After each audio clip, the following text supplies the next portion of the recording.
We are stars. We are crystallized pieces of carbon put under great pressure that brought us into existence. We are diamonds in the rough.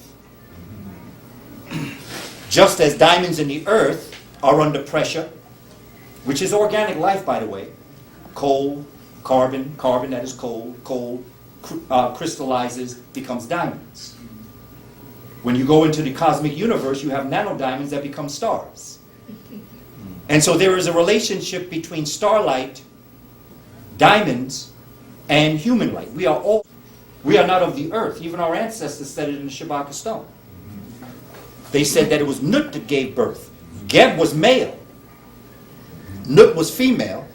Shu came down, separated the sky from the earth, and that allowed the oxygen-carbon cycle to occur, that allowed Nut to swallow the sun at night and give birth to it during the day, which basically is the cycle of the light and heat energy that created life on earth. And that is why our ancestors, our Kushite, Kashite, called them children of the sun. We're not children of the earth, we're children of the sun. We are pieces of starlight encased in this tomb that has been given a certain amount of time to live on the planet, that we will return back to the mighty oceans of Nun at one appointed time. And all that we do in this world is will. Dr. King told us, your character is built during times of controversy and conflict, not comfort and convenience. Kepra, the dung beetle, represents dung. It's a beetle that eats dung. How many times we say, I don't want to eat, well, we use another word, but we don't want to eat that dung. Every time I go to work, they're always going to make me eat that dung. Well, hey, that perfects your character. And it also allows you to live a life that our ancestors lived. Because instead of cursing the wind for bringing you misfortune, bless the wind for giving you a chance to better your character. It cuts out a lot of our argument, because certainly our ancestors on the plantation didn't spend much time complaining. They realized the condition they were in, but they put in place a plan to get them out. And I understand how we got here. There's no question, no doubt in my mind how we have gotten here. I don't have any question about the oppression and the pain and the torture that has put us in this pit. But I am tired of talking about who threw us in the pit. I know who threw us in the pit. If someone throws you in the pit, it's their fault. But if you stay in the pit, it's your fault. We have to start getting out of the pit. And the way to do that is stop talking about who threw us in the pit. Let's get a plan how to get us out the pit. And Dr. Sheikh Anta Diop teaches us that there are three things that happen when you want to oppress a people. You take their history, you take their language, and you take away their psychological factor. Their psychological factor are things such as your rituals, your ceremonies, the people you honor, the things that you bless. When they can get Africans to honor George Washington, you have lost your psychological factor. In fact, folk tell me I'm out of my cotton picking mind, and I say I am. The problem is you in a cotton picking mind. For you to honor, hey, you got to define it. Okay, it's all right. Sometimes that takes a little time. For us to honor George Washington or live in that pedophile's project, okay, Thomas Jefferson houses. Something happens to the psychological factor. How can you honor a man who took advantage of 12-year-old girls, and to hide his sin, he moved her to Paris?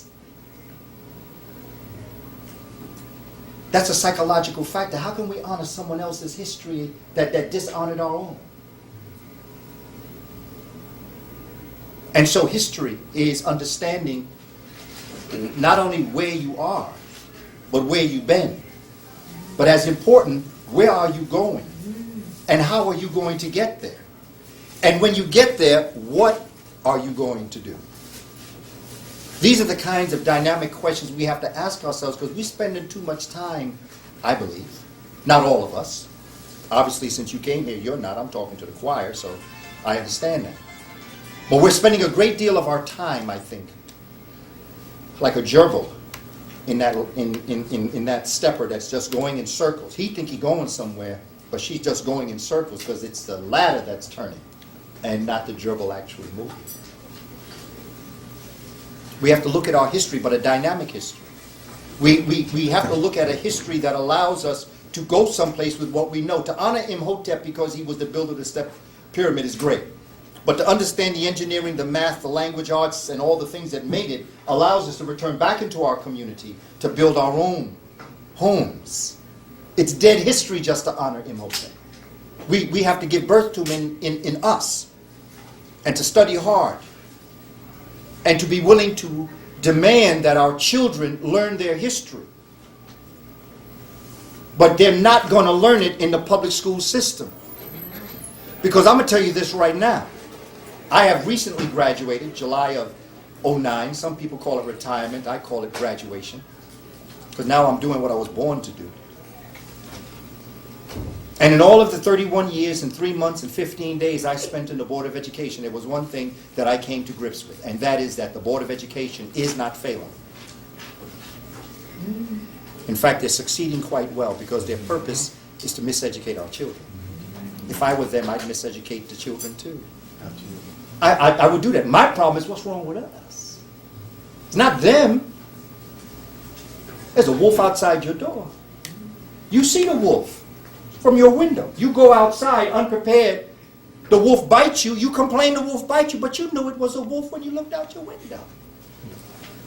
Why didn't you prepare yourself to meet that wolf on equal terms? We know what we're facing in the Board of Education. We know why Kathy Black was put there. We know why Klein and Levi and all the rest of them were put there. We know that. Dr. Clark used to tell us, I'm surprised that you're surprised. We have to implement a program that develops a corrective history path that allows our young people to be able to understand who they are and what their potential is, and to search for the gift that the Creator has given them through will or through magic. Search for it. What is your passion? And I tell children, your passion is what you would do for free, but you do it so well, people pay. Because when you find your passion, you find what you do well. When you do something well, people are willing to give you what we call money to do the job. And you do it so well, they'll always come back to you to get the job done. And that's the way you will accumulate money, if you want to break it like that.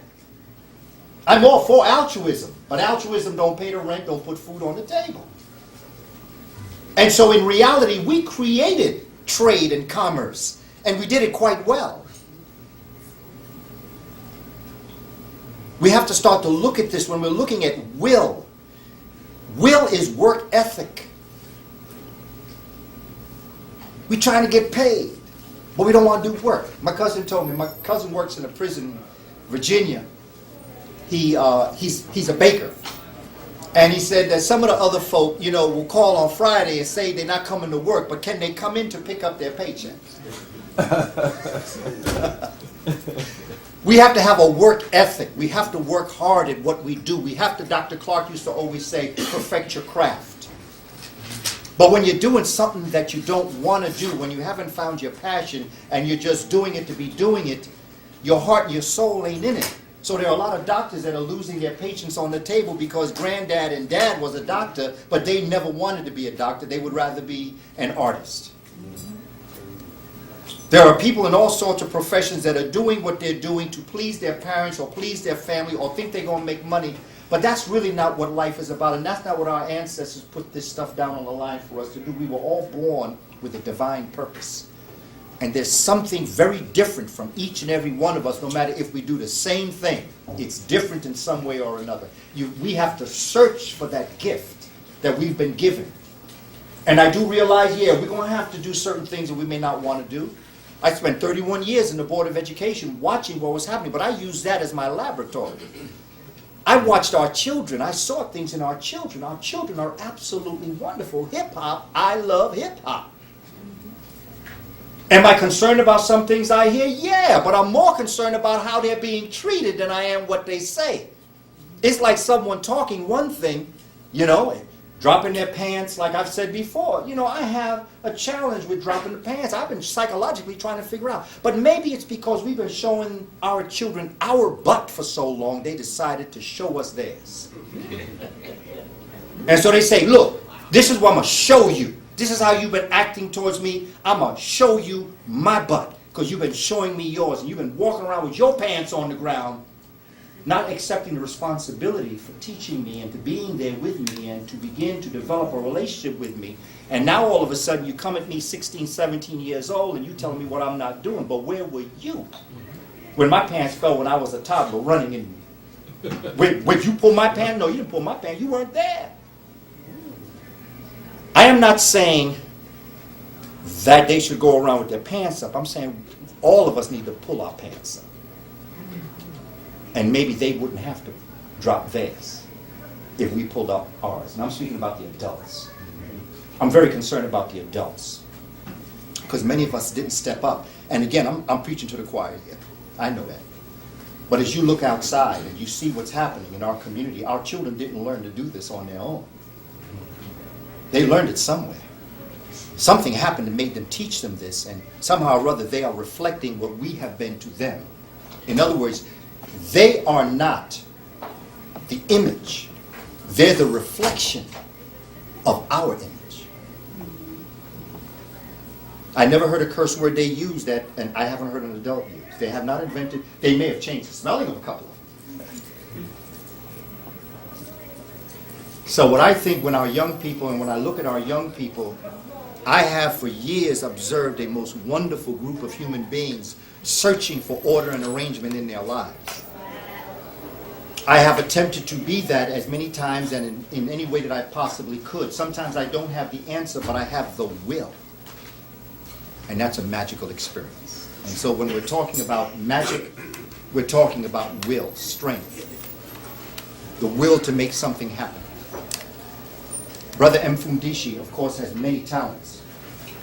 And when I thought of he and I presenting to our community this way, I wondered in what way could we present information and we don't necessarily have to repeat each other, but we bounce off each other. And what I wanted to do is to talk to you about a simple concept as it relates to the will or the magic of our people. Because we have it, all of us have it. I see it all the time in us. It is powerful. Even people I may not agree with, they have it.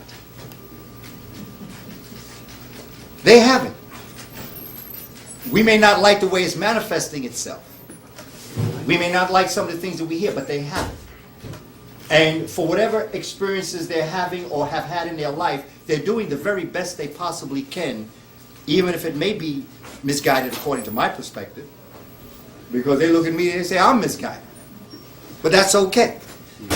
It's all right. Because when it gets down to it, time will tell.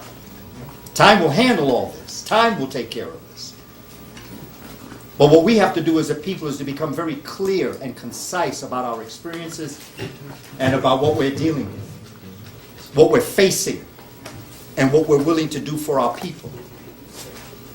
And one of the first things that we have to look at is that we cannot talk about Kemet without talking about Kush. You can't understand it. It's like trying to explain your family but leaving your grandparents out the conversation. Break it down. You'll talk about your current family, but you can't talk about what brought your family into existence, what gave it its intelligence, what the DNA structure of it is. Because of the nature of where you're beginning the story begins in the origins of what we call organic life in Africa. We can give it any date we want to. 100,000, 200,000, 1.5 million. You can look at the Miocene period in the Earth geology and go back 25 million to 14 million. We're not interested in dates. When we get this right, we'll date it very differently than the way we're dating it now. Just the fact that they have brought the human species back 1 million years, now they have Ardipithecus. Now they're saying she is older than Lucy by 4.4 million years. That came out last year. Well, I'm telling you right now, we're going back a long way from that. A long, long way from that. Let me just show you a little bit of what I'm talking about. I came upon this book, very interesting. I heard about the book, didn't see it. It's called Black Genesis. It's written by Robert Bauval and Thomas Brophy. Okay, very interesting book. Men of Eurasian descent. Saying something that Dr. Ben has told us for a long, long time. Dr. Clark has told us. Sheikh Anta Diop proved it. Dr. Bowling has taught us this. There's nothing new. But the difference is they're saying. And they're beginning to realize. Anthony Browder has an introduction in the book. Let me tell you what Brother Tony says. In Black Genesis, Bauval and Brophy combined their investigative skills to answer an obvious but often neglected question. Who were the ancient Egyptians? With new astro-archaeological evidence, they build a strong case for the African origin of the pharaohs and have dramatically altered our understanding of the past. This is Anthony Browder. They have a page that impressed me because it's dedicated to Dr. Sheikh Anta Diop. And what's important about this concept is that they have done it through astro-archaeological terms, and that is why I have often encouraged us to look at astronomy as the answers as it relates to the human origins and the human species on the planet. It becomes extremely important that we understand this and that we develop this concept, because it's only when you can understand. Well, let me put it to you another way, and then I'll tell you a couple other things about this. Somebody comes in this room, and they come to that door. They come right here, and they stop, and they look at you. They give you the fist. They walk around and walk out the door. What just happened? Really, I mean, no trick question. Just what I said. That's what happened. You tell me what happened. No, we can talk. This is our time today. You know, we can talk. Another way of saying what's up. Yeah. Okay. Well, what happened? Literally, though. Literally. An introduction. Literally. See, we are assuming that through our own perspective of how I explained it to you. What I'm asking you is just what happened. Describe to me what happened. Somebody came in? Yes. Your hand gesture. Yes. Gave. Right. And then what? Went out. Make sense? There's no trick question. See, I don't play with folk. So I'm not trying to be slick here. You know, and see, that's another thing about education. You know, we all try to be slick as educators and as professors. You know, like I teach, I'm in the Black Studies department at SUNY New Paltz, upstate. I'm in the Black Studies department. I teach courses, and when I give quizzes, I give the students a week before I give the quiz or the test, I give them the 25 questions, and then we go over it in class. When I'm teaching it, I tell them this is going to be on the test.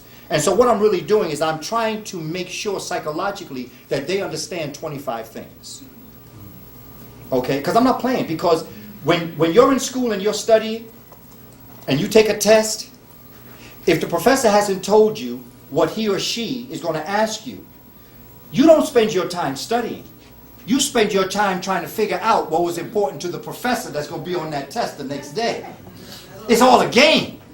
It had nothing to do with what you know. It's how you know the professor that's important. So right there, I'm not playing no games. And I tell students, right, I'm not playing with you. The worst thing I can do is waste your time, and the worst thing you can do is waste mine. Let's not play.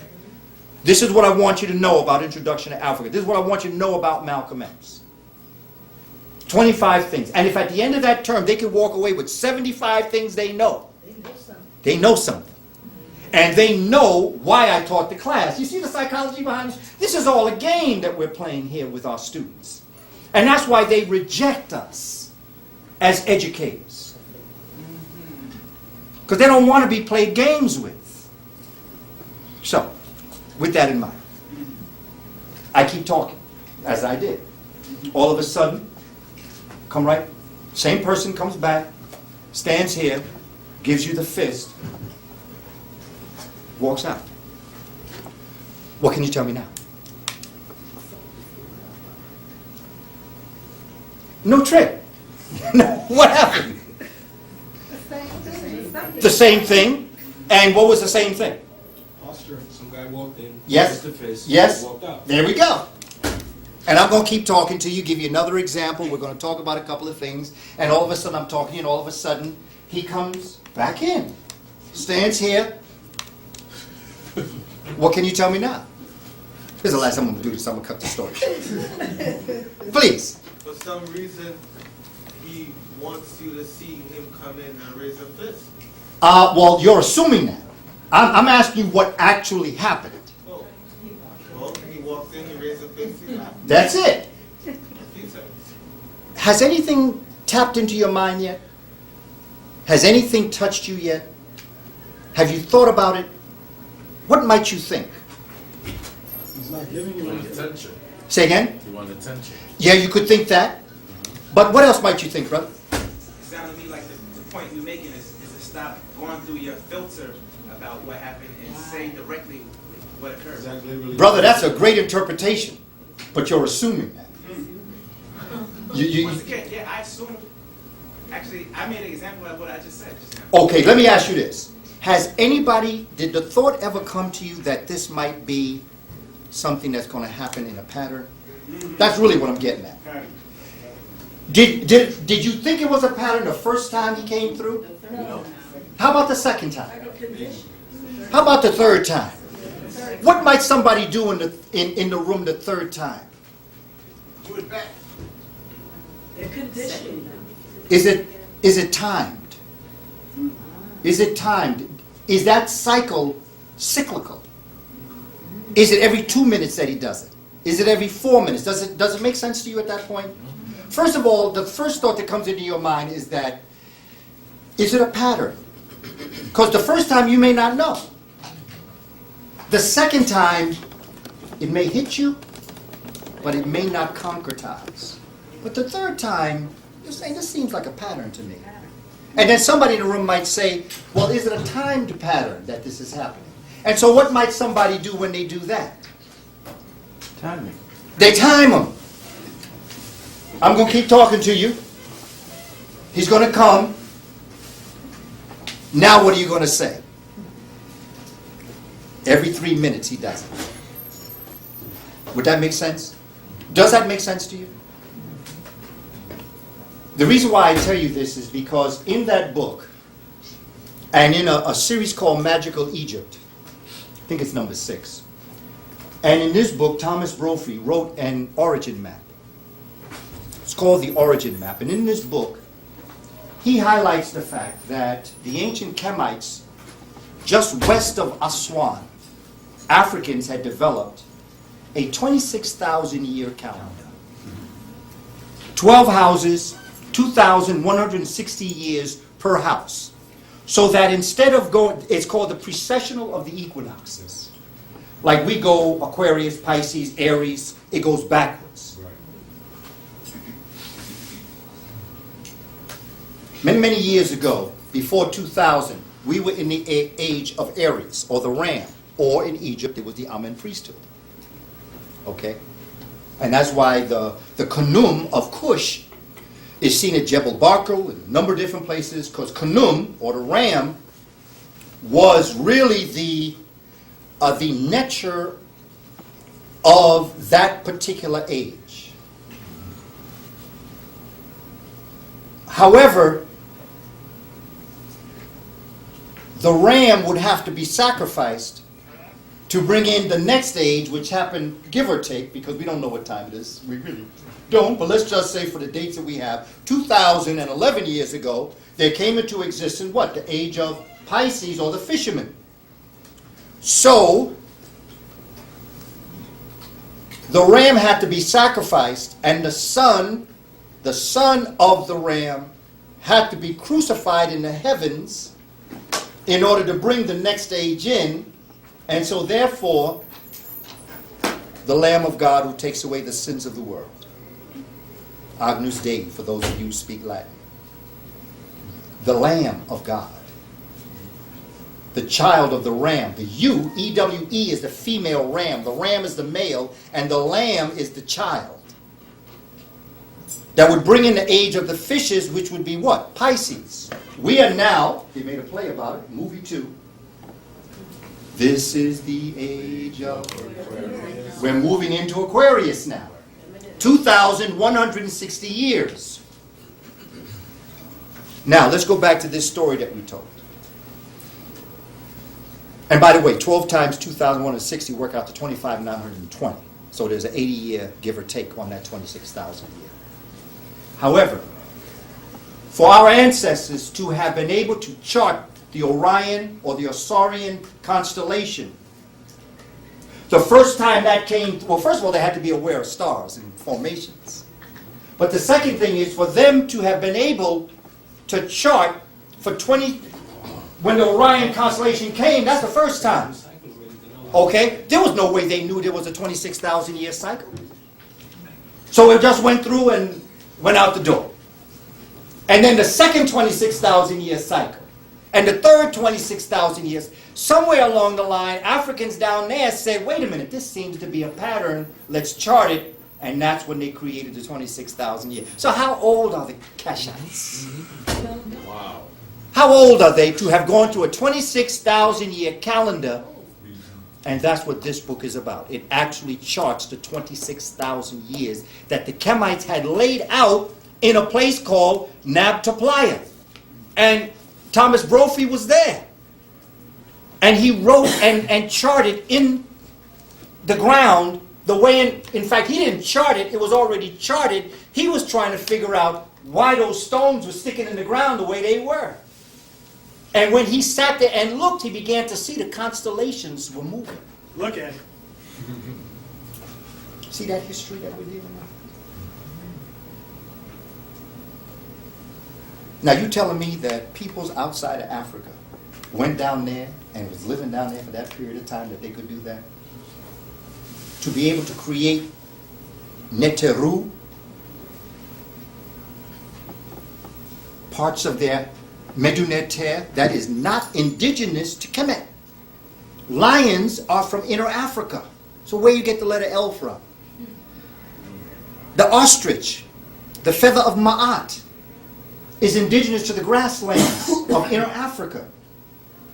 So how are people going to create an alphabet utilizing symbols that's not even in their psychological thought bank? So why do we even discuss this thing? We discuss this because we let them discuss it. Right. Conversation's over. I present that book only because there are people of Eurasian descent willing to tell the truth. I present this book because Thomas Brophy was willing to tell the truth and show what he had. But more importantly, it's important that we take it and put it within our psychological factor to understand what actually we're talking about.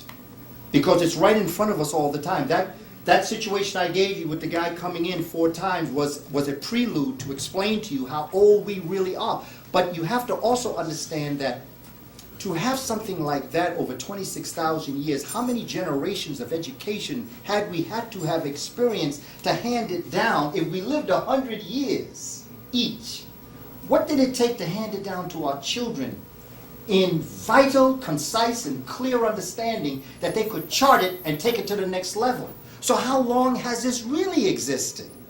When we started to chart it, we had to have had a mastery of astronomy already. Come on. Make sense? See, I'm trying to make sense here.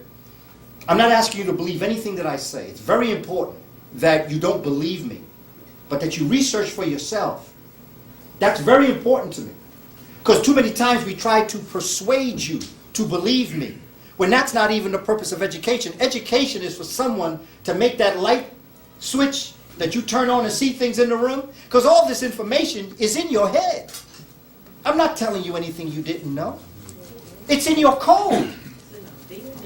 It's in your DNA, it's in your code, it's in your hair, it's in your fingernails, it's in your heart, it's in your lungs.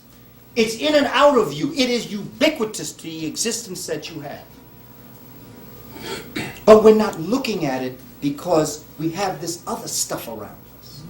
And so my job really here is to just attempt to assist us in removing this junk that's around us. so that you can turn on the light. Because the recesses of our Akashic records, the records of those things that have happened and those things that are happening and those things that are yet to happen, it's like a cluttered up closet where everything is up over the light switch. You got to start taking boxes down before you, oh, there's a light switch. You flip it on and you see it. But we have to have a work ethic. We have to work. We have to read. We have to study.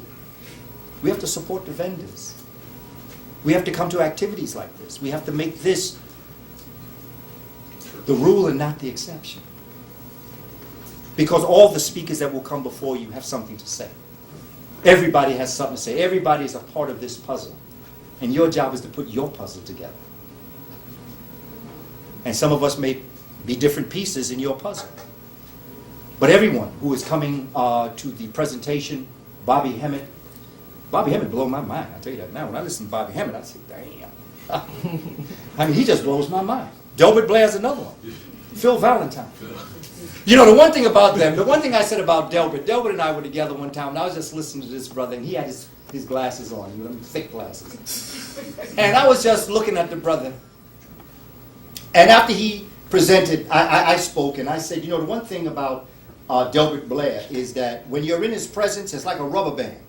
Okay? The rubber band is like this, right? But Delbert pulls that rubber band. He pulls your mind. And he snaps it, and it goes. Now, a lot of times you go back, okay? Because Delbert, come on, brother. I love you, brother. But some of that stuff. I love the brother, but my mind is never the same after I'm in his presence. And that's what I appreciate about that brother. He makes me think, and I like that. I like people to make me think. Get me out my box. Get me out the comfort level that I was before you started talking. I like that.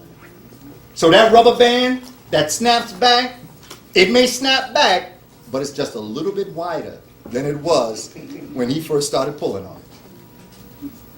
So that all of us have something to offer in one way or another. Take the sense out the nonsense. Take what makes sense to you, apply it to your life. The nonsense, well, at least you know it doesn't apply to you. Give it to somebody else because it may apply to them. This is what we have to start to look at. So to prepare this, origin map, Black Genesis, interesting. Excuse me, brother. Black Genesis, you said his name was Robert what? Robert Bauval, B-A-U-V-A-L, B-A-U-V-A-L, and Thomas Brophy, B-R-O-P-H-Y. As we go through the presentation and after all things are said and done, Thank you. I'll leave it here for you to look at. We can look at it. I'm leaving it over in that section, okay?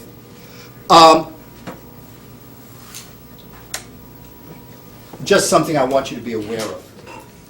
As we move towards Kemet and we look at the will and the magic, what has been developed and understood. This comes from a sister by the name of Miriam Ramonji. She wrote a book called Kush, the Jewel of Nubia. And sister wrote, the great civilization of Kemet, or ancient Egypt, will remain a mystery until the people/land of Kush, and Kush includes, in the ancient world we called it Nubia, today we call it Sudan, today we call it Ethiopia, but then it was called Abyssinia, and Pwani, which was called Somalia today, it was called Pwani then.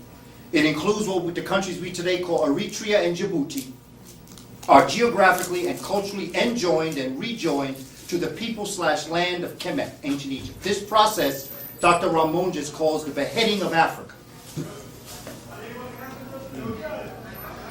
Kemet is the mouthpiece, but inner Africa is the brain.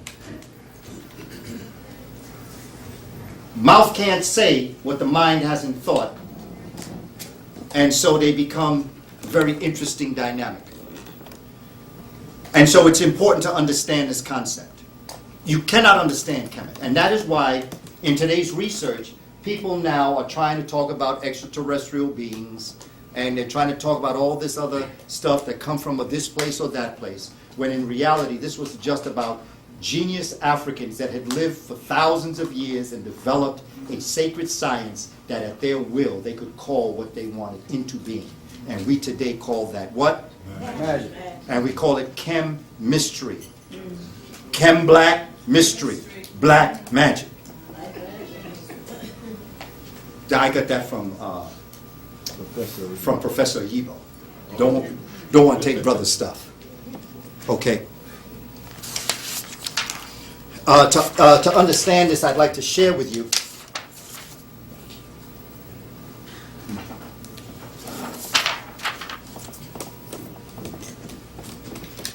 in our schools, we need to start to implement Peter's projection map. Peter's projection map is a map that was developed by a German cartographer.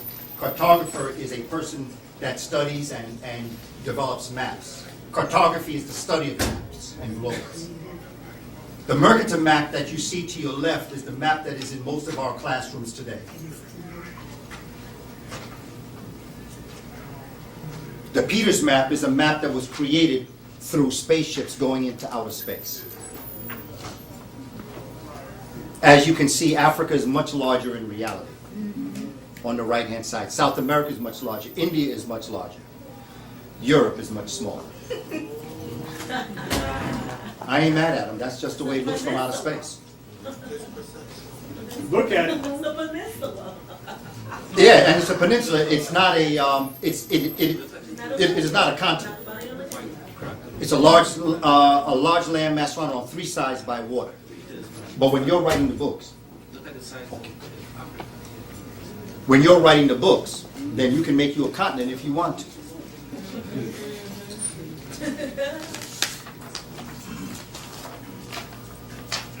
Okay, now I'm going to take out Africa from the Peters projection map.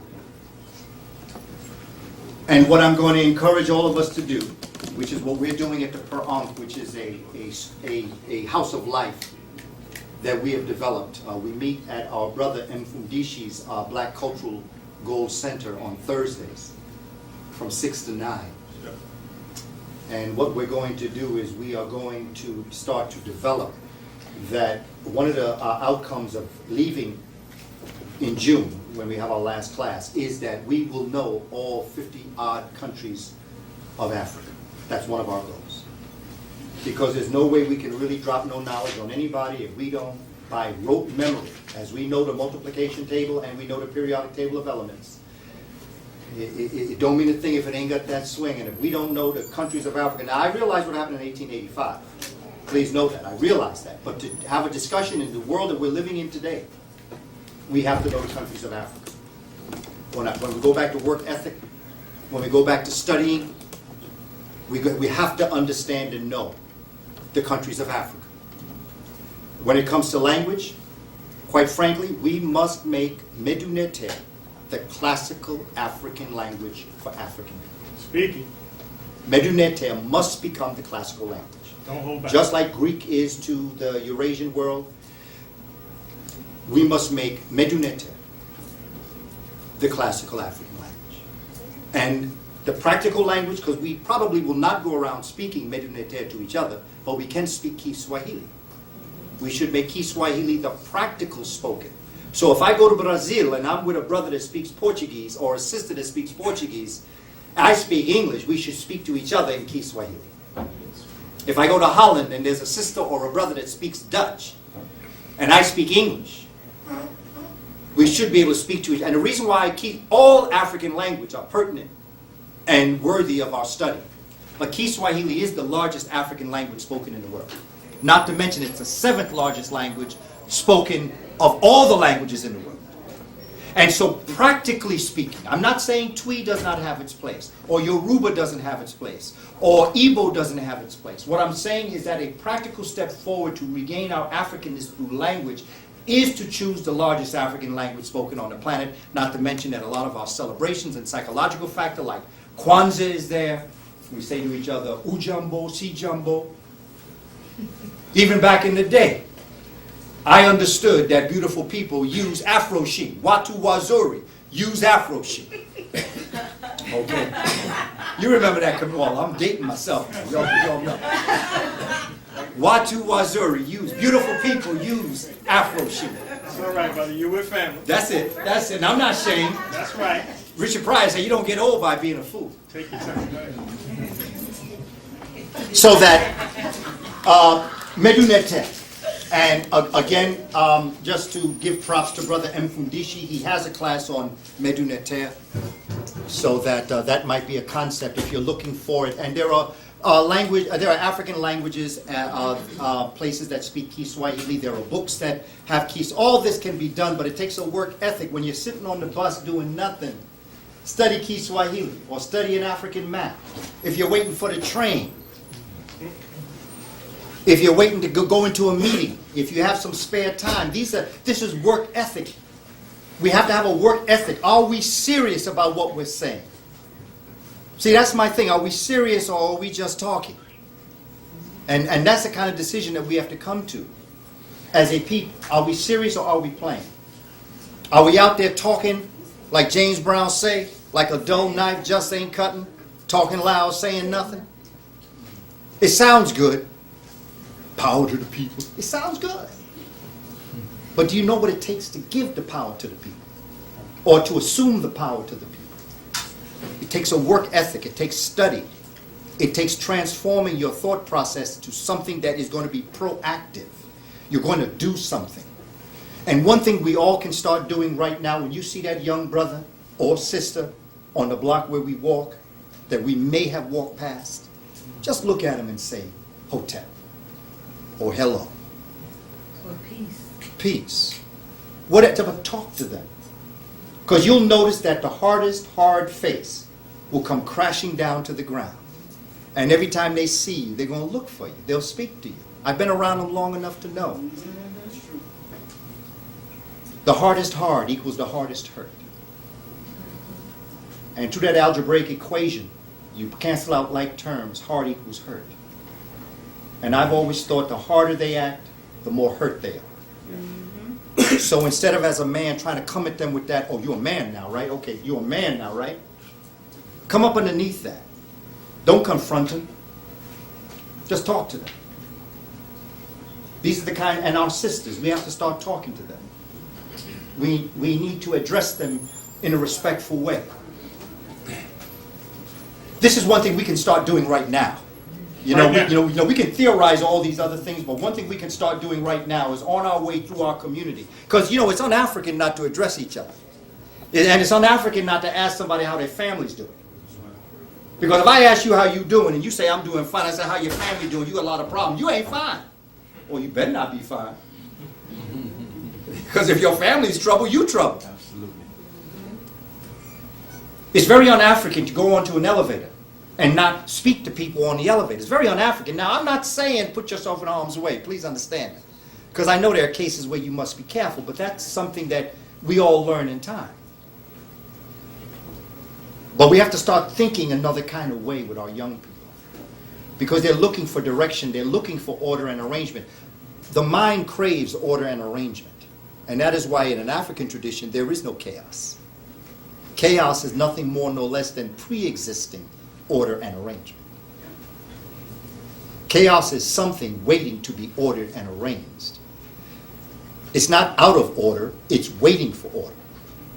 There's a difference in the conceptual framework. So when I see a brother or sister out on the block may not be doing everything that he or she could do, my approach is not that there's something negative going on, it's that something positive is not going on. See, the African term of ma'at, Dr. Asa Hilliard talked about this, and Maulana Karenga has a book, big book on ma'at. Africans many times did not look at things through good and bad. They looked at good and what exists when it's not good. Because what is not good is waiting to be good. Teach. And so therefore the framework of your approach towards it is different. It's not that it's bad, it's that it's not good. And so therefore you're always trying to make it good from the way in which you're working your mind. See, this is psychological. They put us in a psychological mindset. And this is what all this has been made to do, to put us in a psychological mindset. And our job is to get out of this psychological mindset. So that, take it as a compliment when people tell you that you are out of your cotton picking mind. That's a compliment. I am out of a cotton picking mind. The problem is too many of us are in the cotton picking mind. And so this is Africa.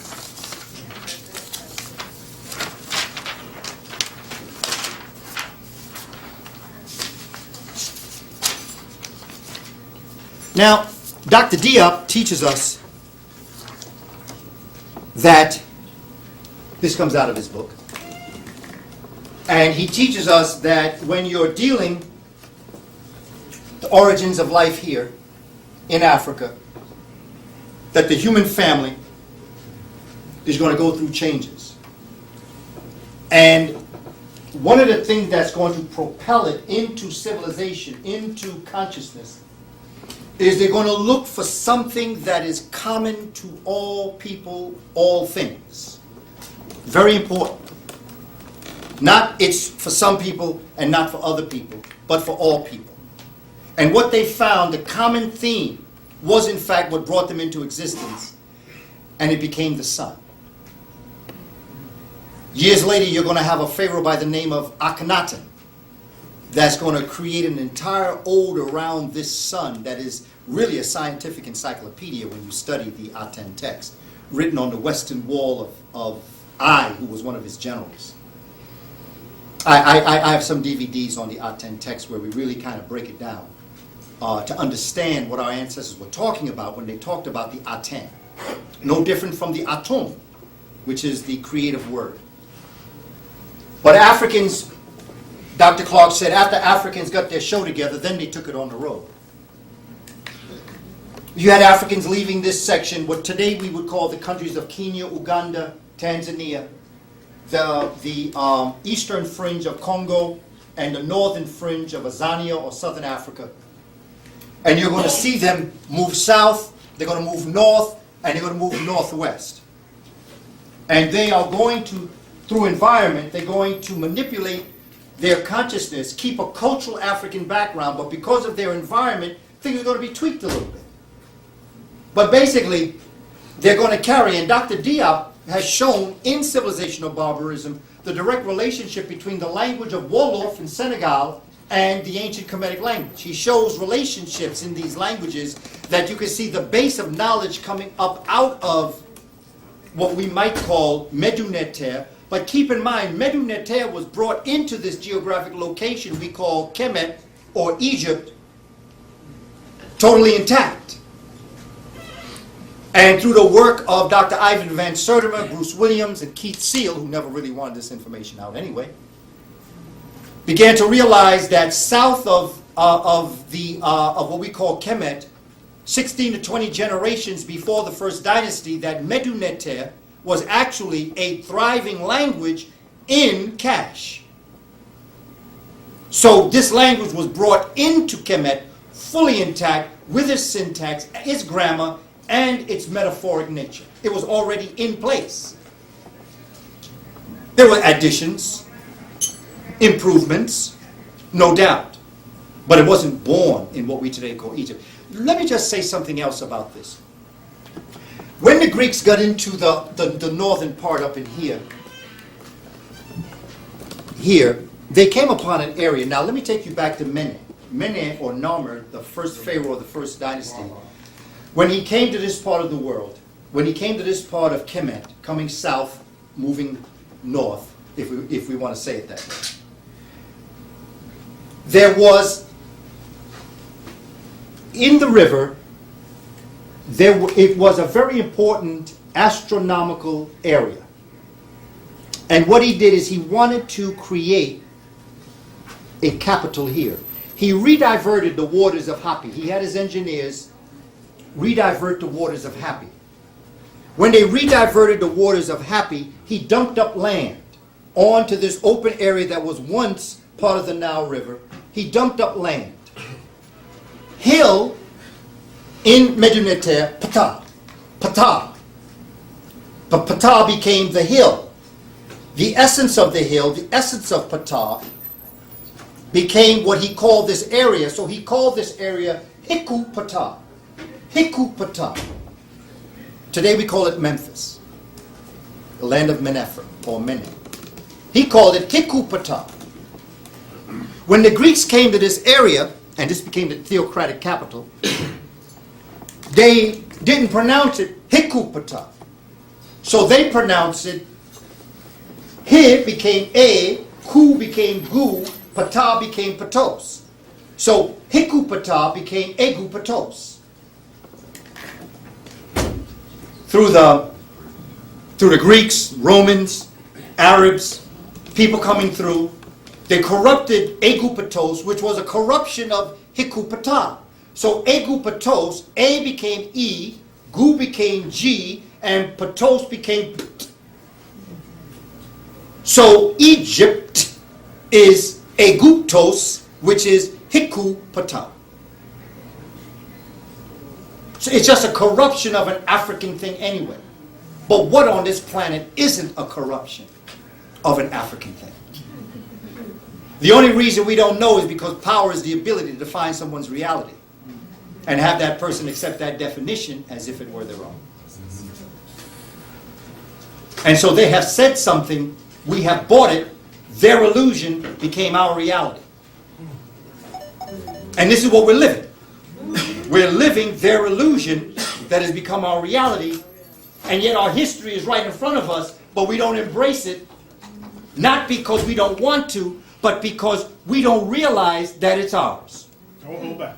Because there is no Greek language. The Greeks did a little something, something, but I mean, they added things to it. It wasn't all that great, but they added things to it. But the Rosetta Stone, they say that the top is Medunete or hieroglyphs, the middle is hieratic or demotic, and the bottom is classic Greek. That's not classic Greek. That's just another form of Kemetic writing that the Greeks could understand. Greeks don't have a language. How can you conjure syntax and punctuation in a language that you speak, but you have never been exposed to the things that's in that writing? Can't be done. When you go to, if you go to Puerto Rico and you want a sandwich, what do you ask for? Your sandwich. Un sandwich.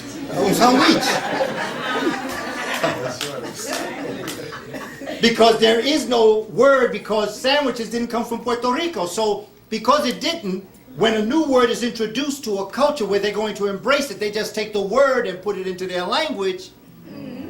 They might put a little vowel twitch to it, sandwich. So how could the Greeks create something that they never had and have a language that would reflect it? They can't. If they don't have elephants, how you have a word for elephant? They stole it from us. They place it, well, they place it in their vocabulary. Okay, now, Spanish, in order to be a language, you must have a script. To be a language, you must have a script. English is not a language. Spanish is not a language. French is not a language. German is not a language. Romanian is not a language. Why? They don't They don't have have a a script. script. What's their script? They don't have one. Well, what's the English script? A, B, C, D, E. It's from Africa. It's from Kemetic legacy. Okay? So, when our children are in school writing what we call English, what are they actually writing? They're writing an African script. That's an illusion. Because we don't know that. We don't. Because no one has told them that they don't have a script. Because English, Spanish, German, French, Italian all use Greek script. Greeks got it from the Kemites got it from the Kashites. Okay? These are things that are just beyond our but psychologically, someone else's illusion can become your reality if you embrace it as such. Just like Jesus. Wade Nobles, yes, all of that. Oh, we can get deep into that. That, you talk about magic. Magic, yeah. It is. Okay.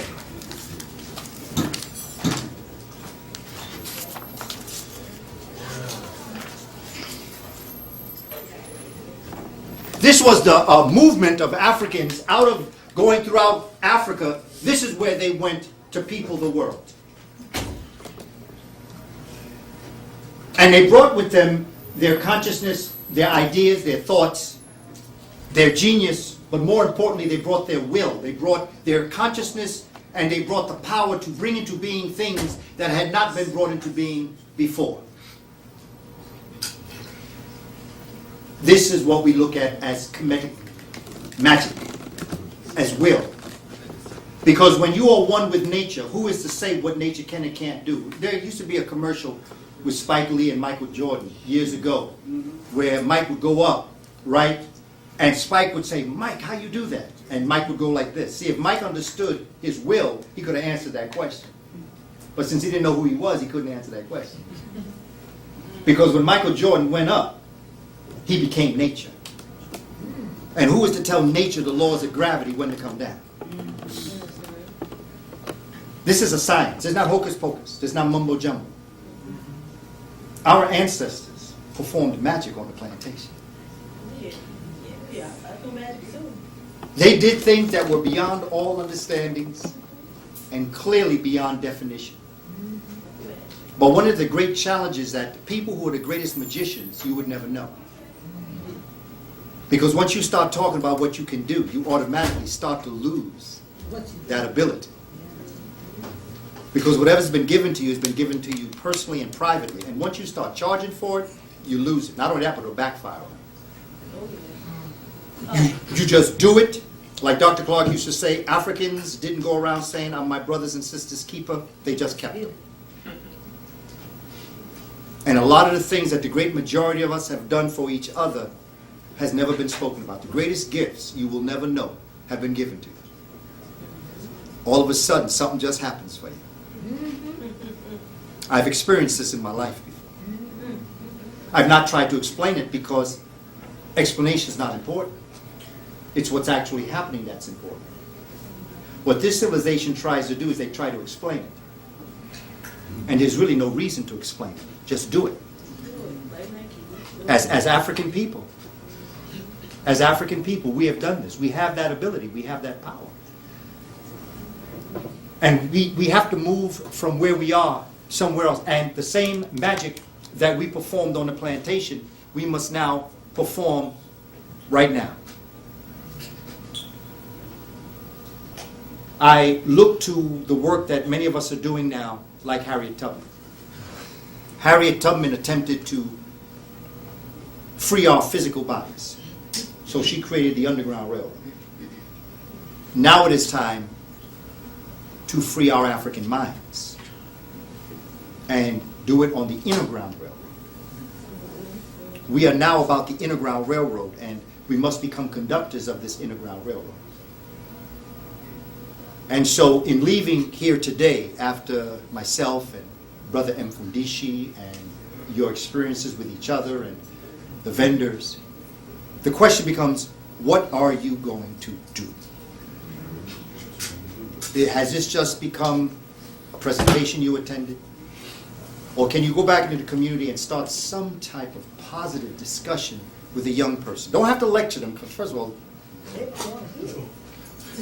well, they want to hear it, but they don't know they want to hear it. It's not until they hear you that they know they want to hear it. Oh, okay. Okay? Just a simple salutation to them. A simple smile. Respect. This is what we have to start to do. But we have to do something. And the question becomes, this black magic, this chemistry, to understand how to develop this conversation with each other.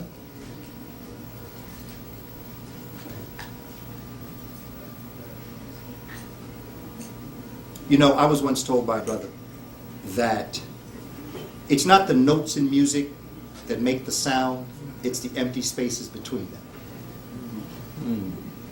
And I've often thought about that even as I do presentations. I spend time just quiet, to give us time to just let what's the vibration magic, if you want to call it like that. So I'm fundamentally trying to break this down so when Brother Mfundishi comes before us and I sit down and take out my notebook to learn, that you understand that everything and anything that you do in life is magic. And when you look at our experience as a people, my goodness, what we have been through as a people, man, I fall in love with us the more I study our history. Oh, yes. I just have, I'm in awe of what we have done.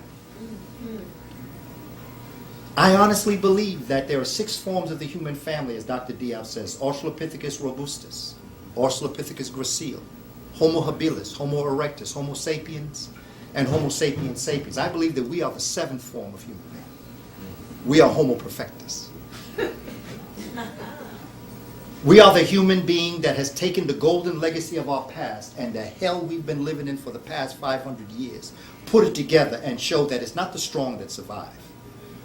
And it is not the survival of the fittest. It's the ones that can adapt to new surroundings. That's who survives. Strong people can go down. Fit people can go down. But if you know how to survive, and you can move to the next level, you are going to be the 7th form of the human family. Because every one of those entities went through challenges that they met, and some of them couldn't adapt, some did. They went on. So out of Australopithecus robustus grew Australopithecus gracile.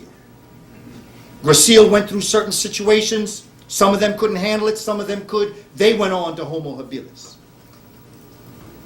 Some of them couldn't handle it, some of them did. Homo habilis went on to Homo erectus and left the African continent. That's how we know life started in Africa, because the first 3 forms of human being can only be found in Africa by millions of years. But every form that has ever existed came out of Africa. So this idea, Eurasians talk about this polygenesis, where there have been multiple, never existed. There's a monogenesis. Every human family has come out of Africa and moved into the world and peopled the world. And now, as it says in the Battle of Kadesh in Abu Simbel, it says that the sun will rise in the east for its final time and set in the west. And it will stay in the west for a certain amount of time. And at some appointed time, at some anointed time, the sun will rise out of the west by magic, return back to the east, and bring back the cycle of life. We are the sun that was taken from the east and brought to the west. And this experience right now has been a Caprarian experience. They have made us eat dung for 500 years. But for those of us that could survive it and adapt to it, what didn't kill us made us strong. And we are now sitting as the next form of human being to rise out of the west, return to the east, and start this cycle back again. But we have to understand, as we move through this process, that all of our, you see, a prophet is not a psychic. A prophet is a good historian. Because when you know how things happen in the past, you know what's happening in the present. When you understand what's happening in the present, you can foretell the future. So when what you say, you know, Mark Twain said that history doesn't repeat itself, but it certainly does rhyme. Afghanistan is not Vietnam, but it certainly does rhyme with Vietnam. Okay? The Tea Party isn't the Ku Klux Klan, but it certainly rhymes with the Ku Klux Klan. No matter what they say, no matter how many black folk they got speaking for them. Remember, we've had a lot of Tea Party amongst us for a long time. We got some at Yale University, but we're going to leave that alone. We shall overcome by any means necessary. Marcus Garvey said, we are a people who will rise by the will of our wills, and Bob Marley says that no one can curse who Jah has blessed. Okay. And the fact that we're still here doing what we're doing, Jah has blessed us. Oh, yes. Let us get ready for what's about to come, because we have difficult days ahead. But Dr. King said it. We will get to the promised land. The bad news is a lot of us ain't going to make it. But it don't make no difference, because this thing ain't over until we win. And we got to leave here knowing that.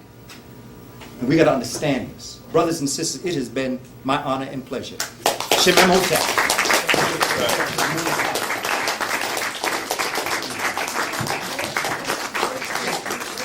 Peace, everybody. That was part 1. And the brother will be, brother Mfundishi will be coming up shortly. We're going to take a 45-minute break, and we'll come back. Peace. Peace.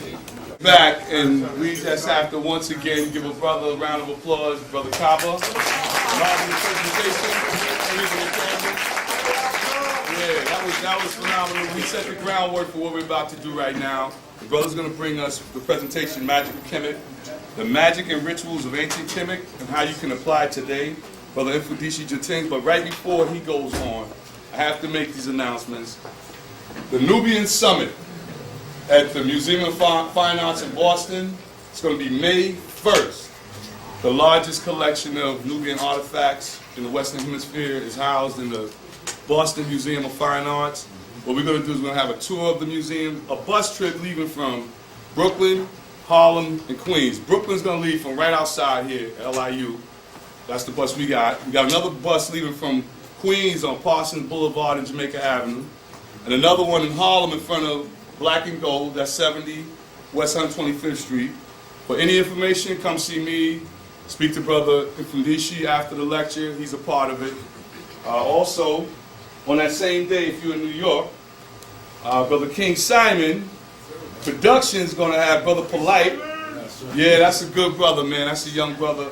I'll say no matter what your opinions are, what your viewpoints are, that's a young brother, 27 years old, doing his thing, and we can knock them for doing that negative stuff, but we gotta go and support them when they do this stuff. You know what I'm saying? And that's what that's about. And it's gonna be, he's gonna also have Queen of Food there that same day, May 1st, Sunday, located at the National Black Theater in Harlem. That's Fifth Avenue between 126th, 125th Street. For any information, advance tickets, anything like that, get at my man King Simon. I'm about to blow him out the water. I'm gonna give his number out. Hold up. The 496 number. It's the other one. All right, 347-496-1022. That's 347-496-1022. Come on out and support that brother. All the efforts of King Simon. He also has every Wednesday at Nicholas Bookstore on Fulton Street, right here downtown Brooklyn, right around the corner between Flatbush and, what's that? Rockwell. That's right, I should know. Rockwell. Every Wednesday, which one is up next? The 20th. Vaccines are dangerous. Vaccines are dangerous. Woo, we know that. Curtis Carson, the Sister Abundance Child will be there. And next week he's going to have, who's the Understanding the Law? Yeah, Messiah Bay. Messiah Bay, all right? Just support the brother, you know. Just come on through and all our efforts, you know. We different people, different places, doing the same thing. And come get at that brother. It's different flavors of all of it. That brother Polite, go see him May 1st. All right, after that, I got April 24th. That's their Easter holiday or whatever. Brother Umar Johnson, right here. Brother Umar Johnson is going to be in Queens at the African Poetry Theater at 176-03 Jamaica Avenue. Between two, actually the time is different than this. They gave him a different time, but it's $10. For information, give me a call. I'll give you all. My number is 347. Damn, I don't even want to do this.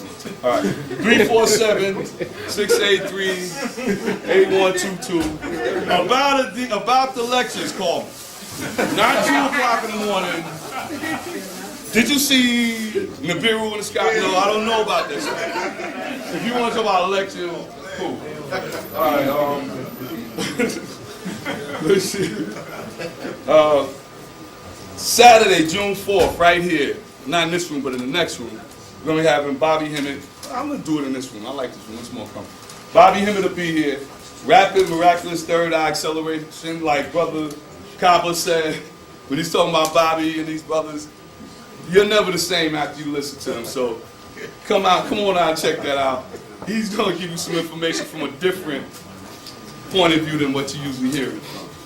That's a good way to say it, right? All right, then we got Dr. Mitchell Gibson coming in July 2nd, right here, from 1 p.m. to 7 p.m. Dr. Mitchell Gibson, he'll be here. Also, oh man, Hank Rising Son. I'm sorry, Hank, I can't do all of your cards you gave me. I'm gonna give you a number, man. Hank Rising Son. He's about water. Anything about water, go see Hank. I can't do all the cards. I ain't got no time. The light blue one, bro. The light blue one. Meditation. Yeah, Fridays. Where is it at, man? Fridays. Every Friday. I know every Friday from 6 to 9. From 7 until. 7 until, get at him, he gives a pineal gland expanding meditation at his house. I ain't gonna give his address. His number is 347-475-1335. Get at that brother. Also, Sister Bastet, Platinum Beauty Jewelry. Check her out. You see her thing. Oh, she only giving, she's smart. All she got is her Facebook, the Goddess Bastet, and her email address. www.platinumbeautyjewelry.webs.com. I gotta get up on that. I lose phone call. Brother Kaba, Panther Prince, Kaba Hawaka Kameni, his number. I'm giving your number out. 718. Well, 646 It's 646 457 457 0558. 0558. Get at the brother. If y'all want him to come do a lecture, y'all want to do whatever with the brother, he's very willing and he's here. And this is a jewel. Like these two brothers, I consider them to be jewels that we got amongst us. A lot of times we reach out, get all these speakers from all over the place, and then turn around, bam, who's here? These brothers are here. They're two brothers Azazel right there. You know what I'm saying? They right here. We got them. All we need is right here. We could get those people too, but these are our homeboys. You know what I'm saying? Simon, I'm doing it. What else we got? This brother Mfundishi, I'm not gonna say it. Break it out, brother. Go ahead, break it I gotta bring this brother up. Oh, Sister Sarah.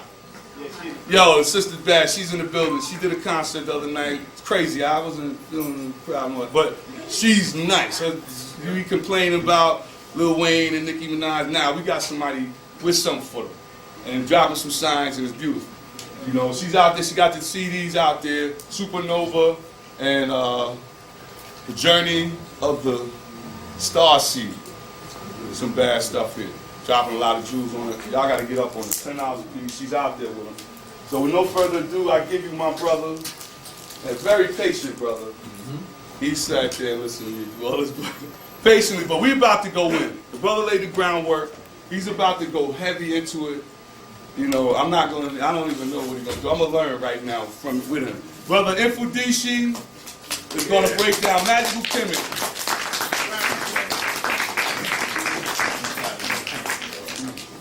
Em Hotep. Yeah. Before I start, I'd like to ask permission for my elders who are here. Speak. Start, my brother. Thank you, brother. Speak. I'm going to pass something around. This is the sacred blue lotus. This is what was taken by the ancients before they entered the temple. The idea was to alter your consciousness so that all the outside world will be left outside and you were ready to join the ancestors that exist within you. Teach. And so your consciousness rose. That was the reason for the incense and the sacred oils and stuff. And so we get ready to take a magical journey. I just want you to take bit and roll it on your wrist and rub your wrists together. Because it's going to be, every once in a while when I go in real deep, I'm going to say take a sniff. Rub it on your wrist and pass it around. Okay. You know how hard he's gonna put it on you. Okay. Em Hotep, Uncle Uja Seneb Neb. We are divine spiritual beings having a divine human experience. And most of us leave the word divine out. We have to regroup. Brother Kaba began to break down who we really are. Some of us don't even know it. Even those of us who are African historians, even those of us who think we're up on it, we don't really know who we are.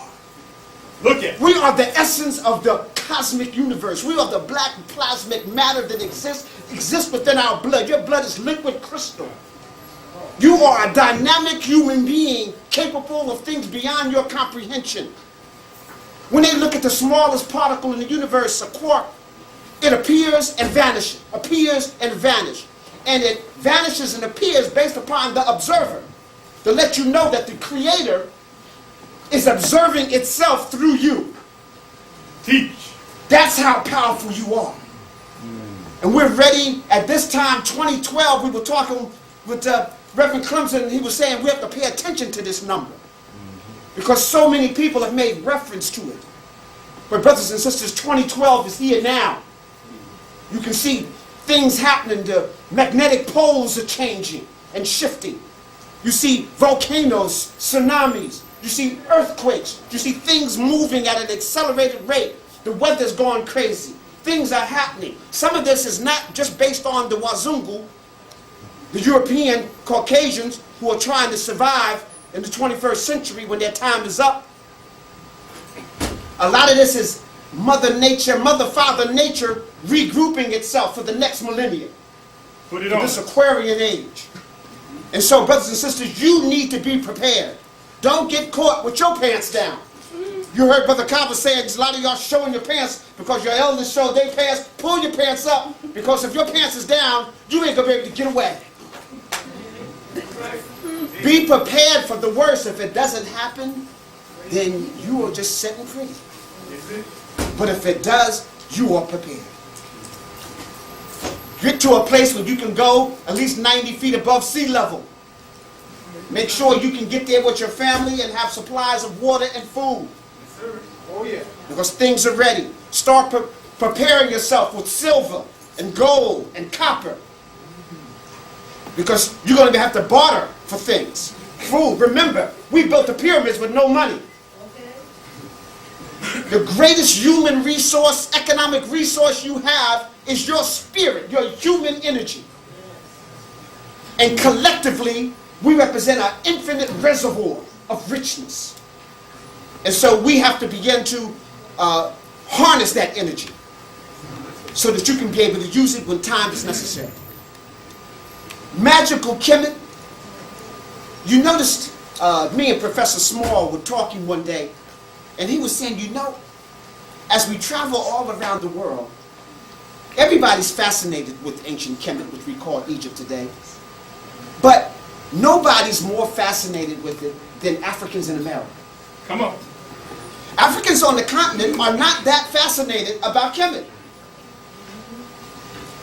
They've almost been programmed that this is somebody else. But Africans in America, we know this is us. And so me and Professor Small we were building. And as we began to analyze African movement on the continent, we noticed that around the time that Africans were kidnapped from the continent and brought to the Caribbeans and dispersed throughout the diaspora to America, that was the same time that we had this invasion of Eastern Africa. And these Africans had to fight for their life. We know that some of our chiefs and generals in their indigenous cultures sold some of our people, bartered our people off. But they didn't barter necessarily the people in their immediate village. What they did is they went out and got people who were just migrating, who were just passing through, who were just coming. We were coming from the valley, coming from the Happy Valley. We got caught in this transatlantic trade, slave trade. And so many of the Africans that are dispersed throughout the diaspora are people of African descent who actually come from the Happy Valley. And so we got the Neteru in our blood. We are the Neteru. I have conversations with people. They don't know the Madu Neter, but they can feel it. They identify with the Neteru. They have dreams that they were the divine beings in other lifetimes. Your sister raising her hand. Amen. I get to testify, witness. A lot of us feel that. And we have young brothers, hip hoppers and stuff. They got all these symbols tattooed on their body. They don't even know what it means. But they got the ankhs and wings of Ma'at all tattooed all over because they feel this energy. We are these divine beings, the greatest civilization in the modern world. And I say the modern world is anything after 10,000 years ago, the last ice age. The last ice age put an end to several golden ages that existed on the planet Earth. Planet Earth goes through these cycles. Brother Kaba broke down, for example, in the pyramid text, they talk about how they have been plotting 3 sun years. A sun year is approximately 26,000 years, the whole precession of the equinox. And so if we plotted 3 sun years, more than 75,000 years, we had to be into the science long before that to create the math to plot it. And deal with these. We created the first star charts. We created star charts of the heavens before most people were born on any other planets, any other continents. So I need to be real clear. We were doing agriculture. We were smelting iron. See, one of the things you don't know about ancient Kush, that it was the first world smelting of iron industry in the world. And so those people who smelted iron were called Shimsu Haru, followers of Haru.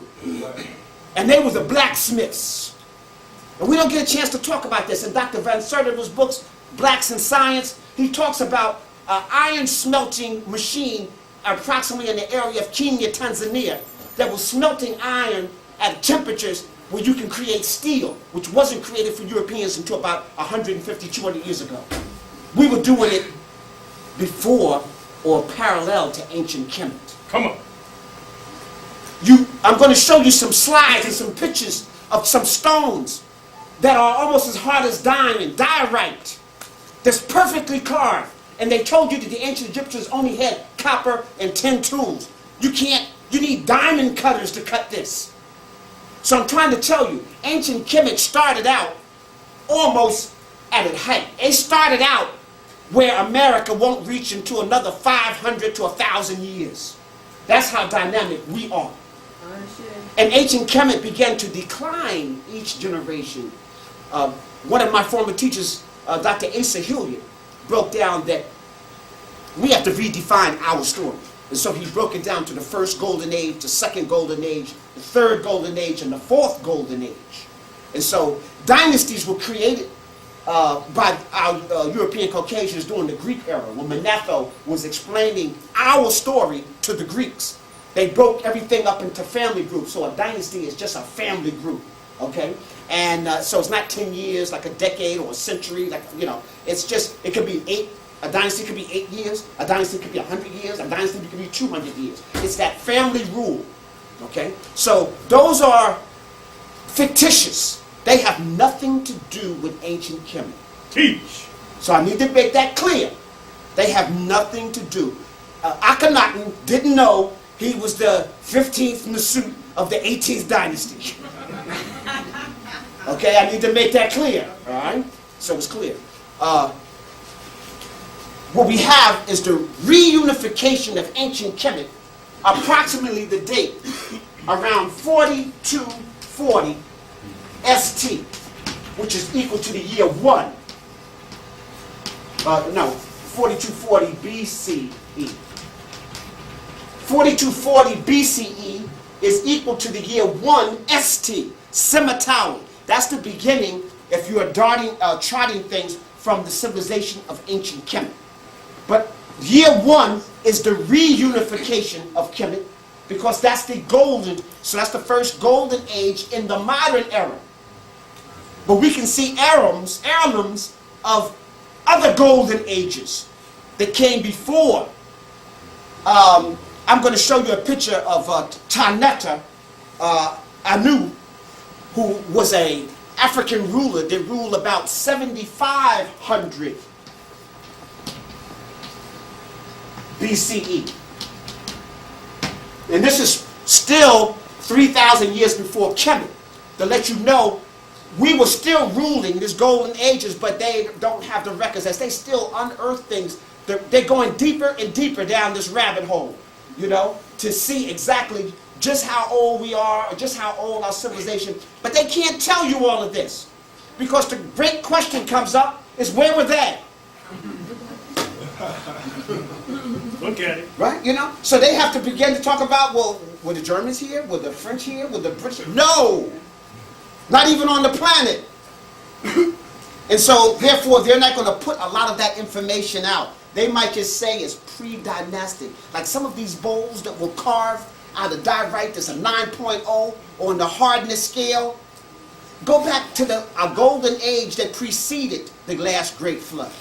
And I need to tell people, you need to study topography and geography if you want to even have an inkling of understanding history. I know today they don't even teach geography anymore. They throw it in with social studies. And that's to keep you ignorant. They don't want you to know anything about the planet Earth. You are the planet Earth. You are the essence of this planet. You are a carbon-based unit based on copper and iron. That's in your blood. European Caucasians are ammonia-based people. And you will know that if you ever got caught in the elevator with them. Okay. So now, I want to drop some things down. My divine brother Kaba talked about language. Go ahead and break it down. Some of y'all will get that in the morning. It's all right. Break it down. Talk about language. How a language is the expression of a culture.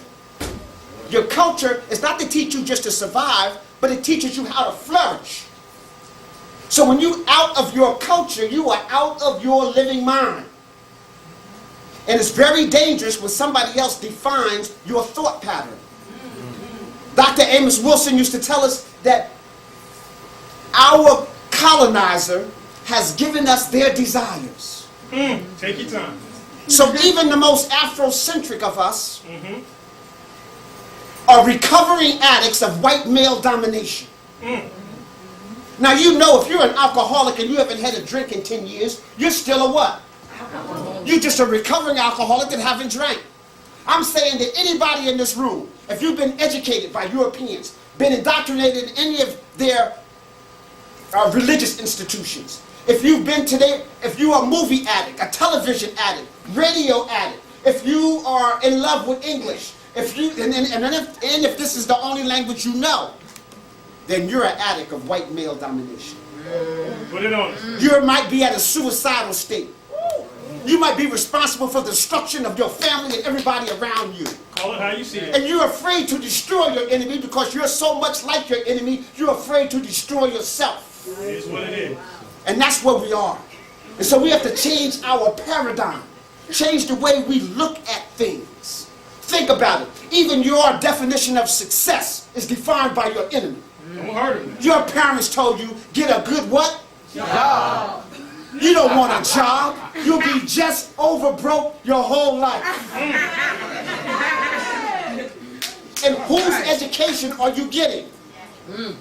You can't get a good education in these universities. And I know, I was in them. I got 2 PhDs and 3 masters. And what I'm teaching you today, none of it came from their institutions. It came from outside studies and books and traveling. Brothers and sisters, your best education is to go to the source. Go to the source. So hopefully some of y'all will come with us on May 1st to Boston to look in some of our heirlooms that are locked up in lockdown. All right? Some of y'all will travel to Kemet with us and travel to other places in Africa. But before you travel, you got to get your spatial perspective correct. Get it correct. Not your orientation. If somebody's getting ready to orientate you, they get ready to bamboozle you. Uh-oh. So when you go to your job and they say you got to go to orientation, you get ready to get bamboozled. You go to a new school, you got to go to orientation, you get ready to get bamboozled. Okay? You need proper spatial perspective. So now let me run this on you real quick. Brother Copper gave you some pictures of the earth, pictures of the Africa. I'm going to change your world just a little bit. Don't want to change. Peterson projection is good, but it's not good enough. Not good enough. If you buy the book in Peterson Projection, inside of that same book, he has a map like this. And he says, maybe the Australians are not wrong. Maybe they're not down under. Maybe we're upside down. But he can't sell this to the schools or he'll be broke. So he doesn't sell this. He just lets you know that this is probably the proper spatial perspective of the world. See, he's trying to make money. He has to send his kids to school. Okay. But this is a proper spatial. So this is how the Africans left the continent. So you begin to see. So up here I drew Africa. So no, I didn't draw it upside down. You've been upside down. The Happy River, which they call the Nile, does not flow up north. It flows down north. Europe is not above Africa, like they've been telling you your whole life. It's below Africa. The whole continent, Africa is the only continent between the Tropic of Capricorn and the Tropic of Cancer, with the equator almost dividing it directly in half. No other continent has that. That means that you're a tropical and subtropical people. And it doesn't matter that you were born in New York, Philadelphia, Chicago. Within your veins, your DNA, you are still a tropical and subtropical person. So you should be eating like that. Your stomach culture is still that. All right? So I need to just make sure that clear. This word, mahet, means north, but it also means down. This word, the word suit, or sutin, or suti, or rashi, means south, but it also means up. This word, amenti, means west, but it also means right. This word, yabit, means east, but it also means left. We had this plotted before the Europeans knew there was directions. Come on. Before the Asiatics came out of their caves and were civilized by us. And so we set up directions. And in order for your west to be on the right side, you have to be facing like this, facing up to the land of where your ancestors come from. But the Kaaba showed you that in this region in Central Africa is the origins of where all of us come from. And from there we migrated to the continents. So you need to be real clear on our migration. And we stayed, when we migrated into Asia and into Australia, we stayed along the coast here. And so all the people along the coast here are people that have melanin. And all that. If you've ever been to Papua New Guinea, you would think you were in the Congo. Same culture, everything, just a different language. Go to Australia, you would still think you're in East Africa or Madagascar. Same people. In Madagascar, there are also people with black skin, with sandy blonde red hair. Just like that. But look where Australia is, and look where Madagascar. They're on the same parallel. Same meridian. Y'all understand what's going on? There's a science here that our ancestors laid down. So not only did they plot the stars, they plotted the earth. The grids ran right through where the pyramids are. Sacred grids. There are 3 major points we call mountains of the moon. Kilimanjaro means mountain of the moon in Kiswahili.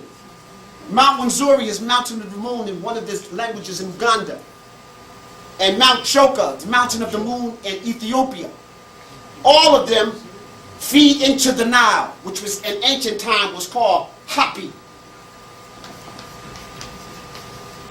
Not happy. I know you happy for the information, but it was Hapi.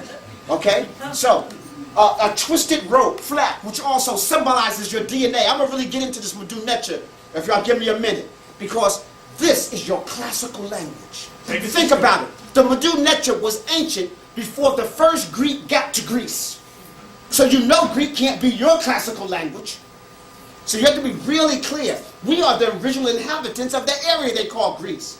That used to be all water and canals, and we drained the land and started civilization as a colony there.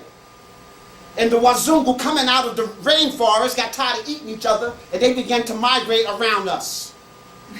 And then they became the first ones with Macedonia and then into Egypt. Into the land we call Greek today. Okay.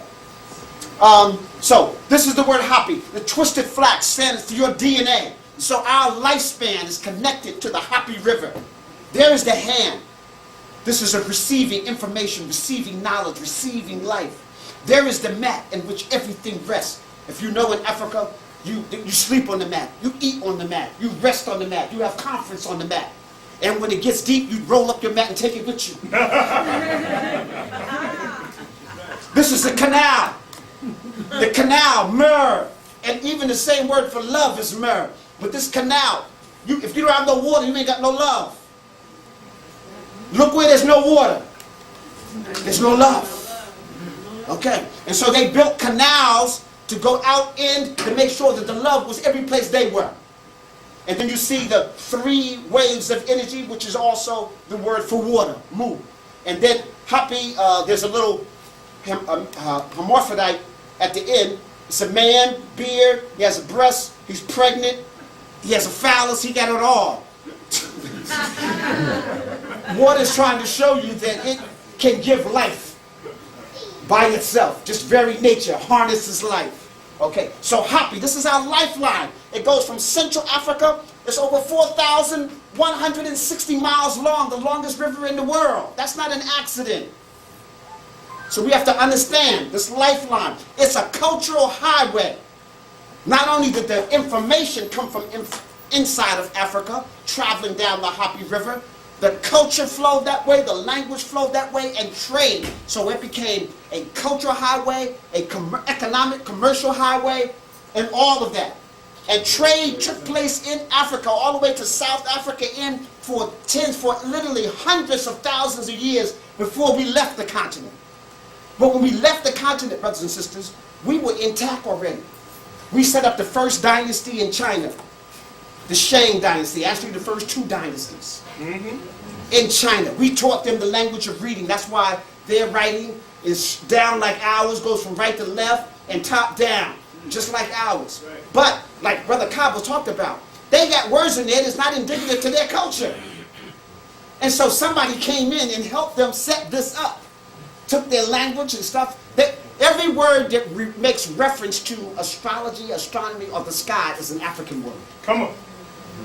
You need to be clear about that. Very You look clear. at a lot of places all along here are imitations of actually what's going on here that's left in this world, because you have to understand, at the last flood, all of this area went under. Africa is a plateau, the whole continent. The whole continent is a plateau. And so when Europe was totally submerged with water, or ice first and then water, Africa was still a valuable place. This is why they don't want you to know geography. But how many people saw the movie 2012? When the water finally receded and the rest of the world was destroyed, where were they at? Africa. Thank you. Thank you. Okay, so this information is there. A lot of people, my Moor brothers, a lot of people, no, civilization was here in North America first. No, I need to tell you, during the Ice Age, North America all the way to Florida was under ice.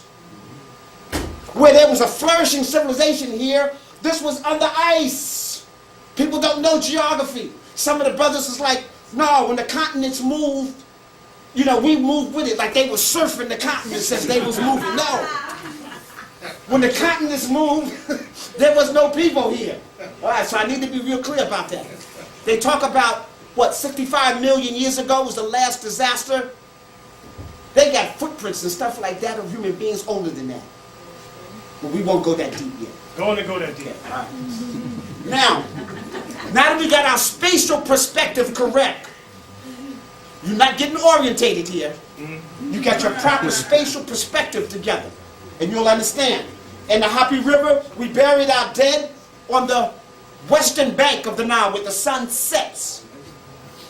Okay? The sun rose on the east and sets in the west. We face most of our temples orientated like this or south in the direction of our ancestors. Okay? Not north.